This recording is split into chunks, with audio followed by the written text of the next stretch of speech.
Bismillahirrahmanirrahim. Assalamualaikum warahmatullahi wabarakatuh. Pada hari ini kami dari Kepulauan Dua akan menerangkan tentang integrasi kaum dalam konteks pendidikan di Malaysia. Sebelum meneruskan penerangan ini, saya akan memperkenalkan ahli-ahli kami terlebih dahulu. Yang pertama, saya sendiri, Mia Muhammad Irsyad bin Muhammad Hisham. Yang kedua, Nur Nailah. Yang ketiga, Nur Alia Akilah. Yang keempat, Nur Alia Adawiyah. Dan yang kelima, Syasha Nur Khairani. Baiklah, penerangan pada hari ini akan dimulakan dengan bahagian pengenalan. Malaysia merupakan sebuah negara yang unik jika hendak dibandingkan dengan negara-negara yang lain. Hal ini dikatakan demikian kerana Malaysia mempunyai masyarakat yang berbilang kaum yang terdiri daripada Melayu, Cina, India dan etnik-etnik yang lain. Pendidikan telah dijadikan sebagai alat utama dalam mencapai perpaduan dan integrasi di Malaysia. Sekolah juga turut dijadikan sebagai pusat pengintegrasian murid berlainan etnik dan budaya. Tujuan utama perkara ini dilakukan adalah untuk mewujudkan perpaduan dalam kalangan murid. Sebelum mendalami dengan lebih mendalam berkaitan dengan pembentangan pada hari ini, eloklah terlebih dahulu kita mengetahui definisi konsep integrasi dan perpaduan. Maksud integrasi merupakan penggabungan atau pergabungan dua atau beberapa kaum, unsur, bahagian dan sebagainya menjadi satu kesatuan yang utuh.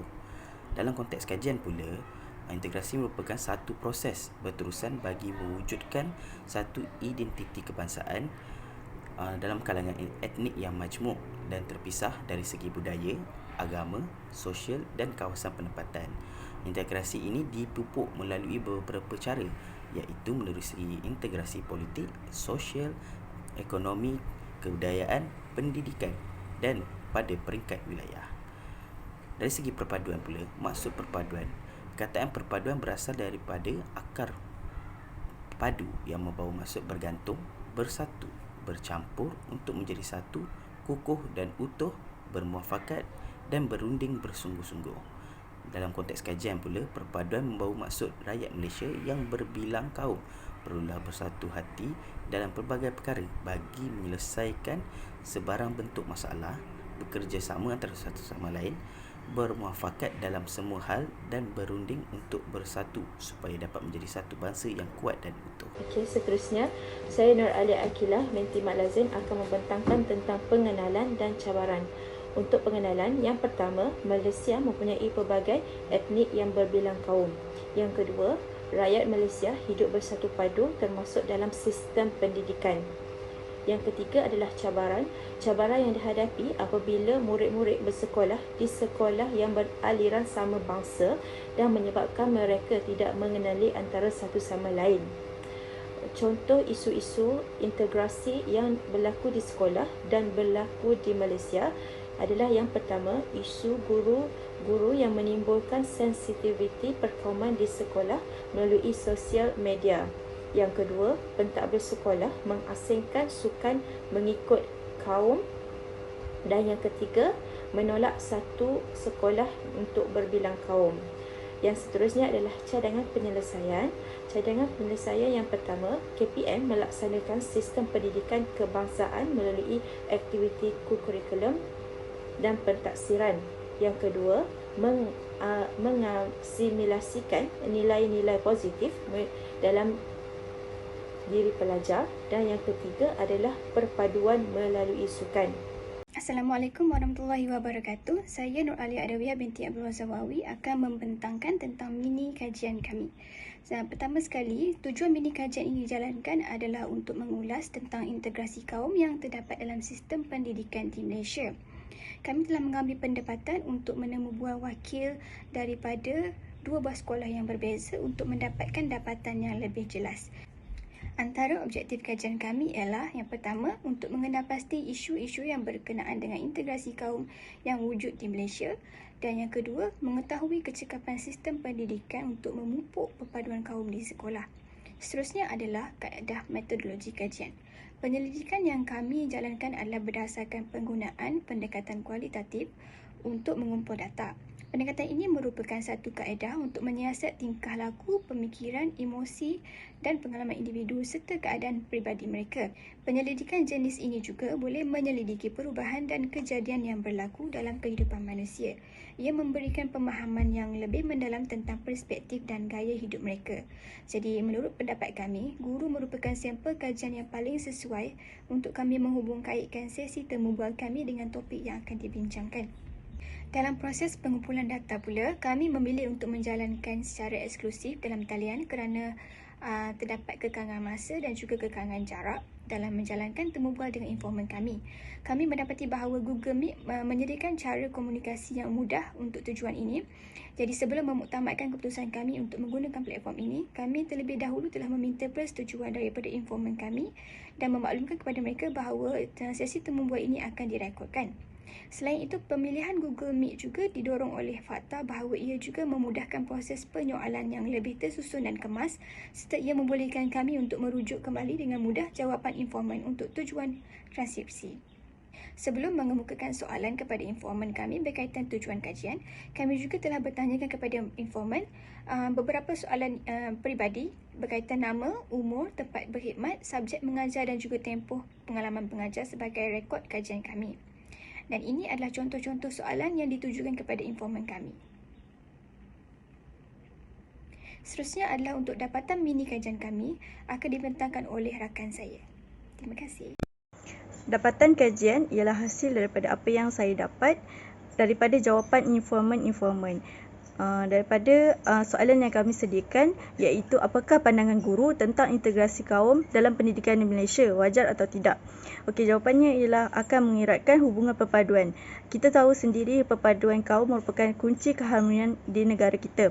Tanpa keamanan dan keharmonian, Malaysia tidak akan mencapai kemajuan dan yang dinikmati sehingga kini. Dengan adanya perpaduan ini, kita akan mewujudkan kesejahteraan dan keamanan di dalam negara. Dan setiap masyarakat perlu mengetahui peranan masing-masing dan mengutamakan kesejahteraan. Hal ini akan memberikan semangat perpaduan yang kuat antara satu sama lain bermula dari sekolah itu sendiri. Okey, isi kedua ialah adakah sistem pendidikan pada masa kini mampu untuk memupuk semangat perpaduan dalam kalangan pelajar? Mengapa? Okey, sistem pendidikan kita sudah bagus, tetapi perlu pembaikan. Antaranya ialah menggalakkan penggunaan bahasa kebangsaan iaitu bahasa Melayu sendiri kerana inilah jati diri kita, negara kita dan perlu dipertahankan. Seterusnya, memupuk integrasi nasional di sekolah dengan penggunaan bahasa Melayu sepenuhnya. Bahasa Melayu ini perlulah diperkayakan sebagai bahasa Melayu ilmu yang lengkap. Seterusnya, soalan ketiga, iaitu adakah anda bersetuju bahawa guru merupakan ejen perpaduan di sekolah? Mengapa? Jawapan informan ialah kerana guru mampu mencetuskan kesedaran kepada pelajar dan murid tentang tanggungjawab mereka sebagai warga negara dan kepentingan perpaduan dalam kaum. Guru juga mempunyai potensi untuk mempengaruhi minda dan tingkah laku pelajar melalui tindakan dan tingkah laku murid. Guru juga boleh menjadi role model kepada murid-murid dengan menunjukkan contoh yang baik. Tuntasnya, tanggungjawab seorang guru sebagai ejen perpaduan sangat penting untuk mempertahankan keamanan dan kestabilan negara, memandangkan peranan guru sebagai ejen sosialisasi dalam membentuk perpaduan kaum di sekolah amat penting untuk melahirkan masyarakat yang bersatu padu. Soalan seterusnya ialah bagaimanakah cara guru untuk menyemai semangat perpaduan dalam kalangan murid? Guru boleh melakukan pendekatan melalui aktiviti di luar bilik darjah yang berkonsepkan experiential learning dan menekankan konsep amali. Contoh aktiviti ialah kem muhibah yang melibatkan aktiviti perkongsian budaya dan adanya interaksi di antara murid-murid sekolah kebangsaan dan sekolah jenis kebangsaan Cina dan Tamil dan boleh dilaksanakan di peringkat daerah ataupun negeri. Seterusnya, guru dan pihak pentadbir sekolah bersama-sama menjalankan hari sukan atau hari kokurikulum.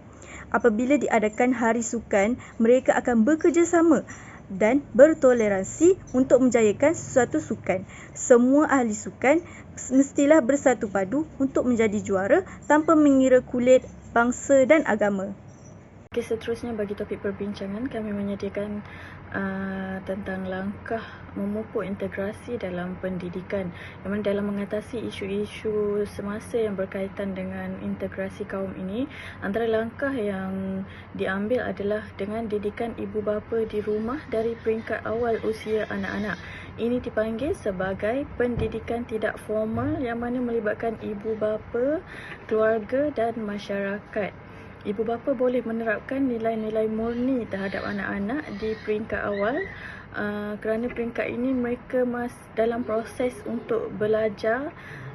Jadi ibu bapa boleh menerapkan nilai-nilai ataupun kefahaman yang mudah untuk anak-anak memahami tentang isu kaum ni. Sebagai contoh, ibu bapa boleh menjelaskan tentang perbezaan kaum Melayu, Cina dan India maksudnya bagi contoh-contoh yang mudah untuk mereka fahami.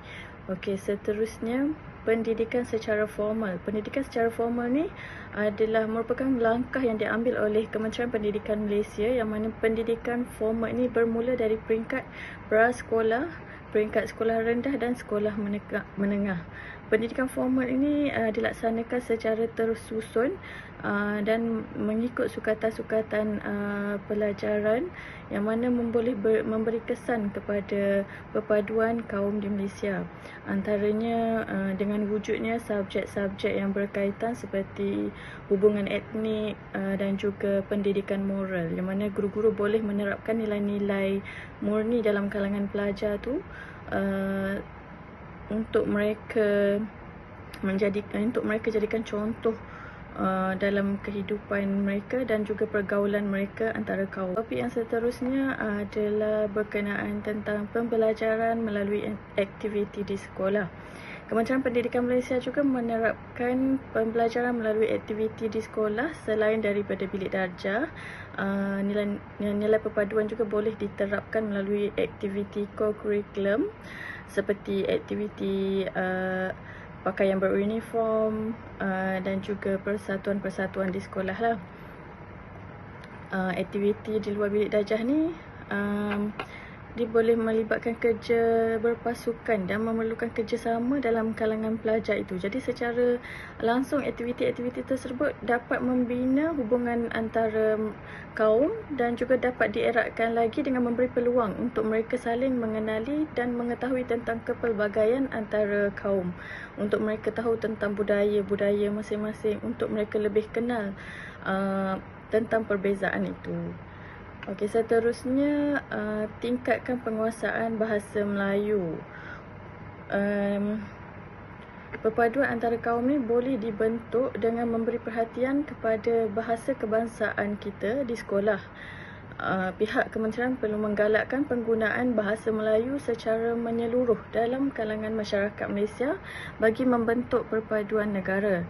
Setiap sekolah tanpa mengira jenis, contohnya seperti sekolah jenis kebangsaan Cina, sekolah kebangsaan, mereka perlu menjadikan bahasa Melayu itu sebagai bahasa pengantar, dan penguasaan bahasa tersebut lebih mudah untuk dicapai jika murid-murid itu selalu mempraktikkan penggunaan bahasa Melayu di sekolah. So mereka mudah untuk berkomunikasi antara mereka sendiri. Seterusnya, peranan media massa. Media massa dia banyak memberi kesan kepada kehidupan bermasyarakat, kerana teknologinya berkaitan dengan teknologi masa kini yang mana telah digunakan di setiap lapisan masyarakat, tidak kira dari peringkat awal usia kanak-kanak hinggalah ke dewasa. Jadi melalui media massa ini sendiri, kita boleh memberi kesedaran kepada masyarakat di pelbagai peringkat perlunya kita hidup secara bersatu padu, saling mengenali antara satu kaum. Dan media massa ini menjadi ejen untuk penyatuan apabila dilihat sentiasa menyebarkan galakan ataupun memaparkan iklan-iklan yang terselit elemen kepelbagaian kaum. pada hakikatnya iklan tersebut secara tidak langsung akan meningkatkan kesedaran dalam kalangan masyarakat bahawa perpaduan itu amat penting dan menjamin keharmonian negara. Baiklah, rumusan kajian secara keseluruhannya terdapat pelbagai isu berkaitan integrasi kaum dalam konteks pendidikan di Malaysia. Melalui kajian ini juga dapat dibuktikan bahawa integrasi kaum dalam pendidikan merupakan perkara yang penting untuk mewujudkan sebuah masyarakat yang harmoni. Disebabkan itulah setiap pihak perlulah memainkan peranan yang penting bagi memastikan integrasi kaum di sekolah dapat dipertingkatkan. Ia secara tidak langsung dapat mencapai hasrat kerajaan yang mahu membentuk identiti nasional dengan semangat jati diri, patriotik, prihatin, toleransi, saling hormat menghormati dan bertanggungjawab, serta melahirkan rakyat Malaysia yang menghargai dan mengamalkan perpaduan. Sekian sahaja daripada kumpulan kami. Terima kasih.